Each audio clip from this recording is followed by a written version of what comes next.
am luat ca punct de referință mărimea unui teren de basket obișnuit, adică aproximativ 30 de metri. De unde reiese că lungimea terenului de main stage are 120 de metri lungime și am văzut mai devreme că începe din zona mai lată de la intrare, deci are undeva la 110 metri lățime. Celelalte 4 pereți de pământ au 75 de metri, 30 de metri și respectiv 40 de metri. Iar în al patrulea screenshot observăm că terenul pentru second stage, raportat la peticul 2 de pământ, are 100 de metri lungime și 90 de metri lățime.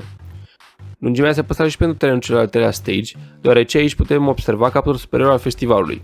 Ca lățime, din anumite unghiuri se poate observa că este puțin ieșit din latura dreaptă a festivalului, aproximat de mine undeva la 100 de metri. Am schițat rapid și în Unreal Engine măsurătorile pe care le-am zis mai devreme pentru fiecare zonă în parte. Punct foarte bun de plecare pentru a pune bazele festivalului nostru virtual.